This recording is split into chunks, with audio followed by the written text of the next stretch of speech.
मुख्यमंत्री योगी आदित्यनाथ जनसभा को संबोधित कर रहे हैं। वो क्या कुछ कह रहे हैं वो आपको सुनाएंगे, सुनिए जरा। ये सबके वेशभूषा में है, कोई गुरु वशिष्ठ के वेशभूषा में, लेकिन कोई रावण के वेशभूषा में नहीं था। लगता है आपने तय कर लिया कि रावण, मेघनाथ और कुंभकर्ण की वेशभूषा में केवल कांग्रेस के लोगों को रहना चाहिए। बहनों और भाइयों, अयोध्या में 500 वर्षों का इंतजार समाप्त हुआ। अब अयोध्या में 500 वर्षों के बाद रामलला फिर से विराजमान हो गए हैं। जिस कांग्रेस ने अयोध्या में राम मंदिर के मार्ग में बाधाएं खड़ी की, जब पूरी दुनिया प्रफुल्लित है, उत्साहित है, तब कांग्रेस के ये बदनसीब नेता आज घड़ियाली आंसू बहा रहे हैं। कह रहे हैं कि अयोध्या में 22 जनवरी के फंक्शन में इतना भव्य फंक्शन क्यों हो गया। बताओ, हमारे प्रभु 500 वर्षों के बाद अपनी जन्मभूमि पर विराजमान हो रहे हैं। पूरा देश प्रफुल्लित है, पूरी दुनिया प्रफुल्लित है, लेकिन कांग्रेस के बदनसीब नेता आज भी इसको अच्छा नहीं मानते हुए आज भी घड़ियाली आंसू बहा रहे हैं। बहनों और भाइयों, जिनको अपनी धर्म और संस्कृति पर गौरव की अनुभूति न होती हो, जो भारत की परंपरा पर गौरव की अनुभूति न कर सकते हो, दुर्भाग्य से 1947 में उन हाथों में देश की बागडोर आने के बाद जो ड्रेस शुरू हुआ था, वह पहले अटल बिहारी वाजपेयी जी ने और फिर प्रधानमंत्री मोदी जी ने उसको संभाल करके आज एक नए भारत का दर्शन हमें करा दिया है। याद करिए 2014 में मोदी जी प्रधानमंत्री बने, 17 में उत्तर प्रदेश में भाजपा की सरकार बनी, डबल इंजन की भाजपा की सरकार। मात्र जो काम कांग्रेस 60-65 वर्षों में नहीं कर पाई, भारतीय जनता पार्टी की सरकार ने मात्र 2 वर्ष में वह 500 वर्षों की समस्या का समाधान करके अयोध्या में रामलला का विराजमान करवा दिया।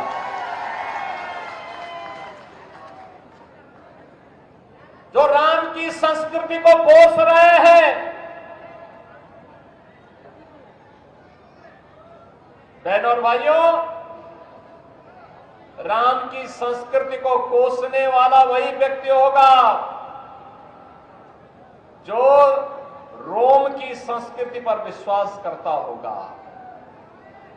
ये रोम की संस्कृति को मानने वाले लोग आज राम की संस्कृति को उसको कोसने का काम कर रहे हैं, अपमानित करने का काम कर रहे हैं। लगातार यही कार्य करते रहे ये लोग, और इसीलिए मैं आपसे कहने के लिए आया हूं, बहनों और भाइयों, जो राम का नहीं, एक तो घोषणा करिए, जो राम का नहीं वो हमारे किसी काम का नहीं, जो राम का नहीं वो हमारे किसी काम का नहीं। राम तो भारत राष्ट्र के प्रतीक हैं। भारत के स्वाधीनता संग्राम सेनानियों, भारत ने संसद के जब देश के संविधान को बनाने का काम किया, तो संविधान में जो मूल प्रति है, उस मूल प्रति में पुष्पक विमान से भगवान राम का, माता जानकी, लक्ष्मण जी, हनुमान जी के साथ अयोध्या आगमन का चित्र आज भी बना हुआ है। और इसीलिए तो राष्ट्रपिता महात्मा गांधी ने कहा था, भारत के अंदर शासन की, सुशासन की व्यवस्था का आधार कोई बन सकता है तो मात्र राम राज्य हो सकता है, राम राज्य। और उस राम राज्य को जमीनी हकीकत पर लाने का काम कोई कर रहा है, तो प्रधानमंत्री मोदी जी कर रहे हैं। मुझे बताइए देश पे जब संकट आता है, कभी कहीं कोई आपदा आ गई, आपने कहीं किसी आपदा में कांग्रेस के नेताओं को सेवा के कार्यों के साथ जुड़ते हुए देखा है क्या? आपदा मानते किसी एक क्षेत्र विशेष में आती होगी, लेकिन कोरोना महामारी तो पूरी दुनिया के अंदर आई थी, पूरा देश इसकी चपेट में आया था। श्री राहुल गांधी कहीं गए थे क्या? बहनों और भाइयों, जब कोरोना महामारी के दौरान सेवा की बात आई थी तो केवल भाजपा का कार्यकर्ता प्रधानमंत्री मोदी जी और भारतीय जनता पार्टी के राष्ट्रीय अध्यक्ष जेपी नड्डा जी के आह्वान पर सेवा ही संगठन है संकल्प के साथ अपनी जान की परवाह किए बगैर जनता जनार्दन की सेवा कर रहे थे।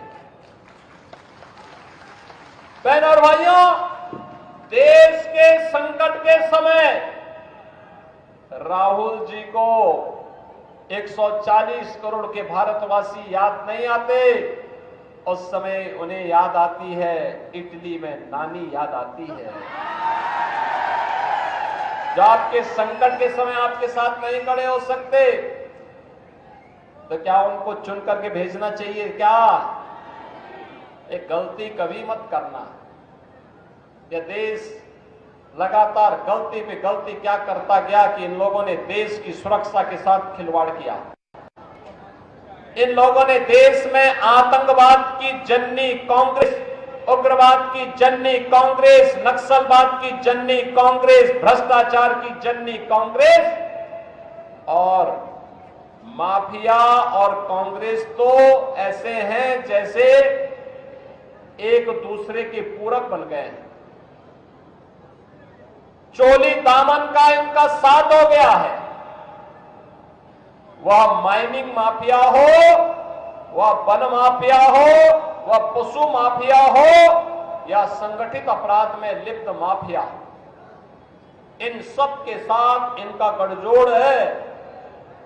ये जनता जनार्दन का शोषण करते हैं। भारतीय जनता पार्टी सुरक्षा का नाम है। भारतीय जनता पार्टी समाधान का नाम है।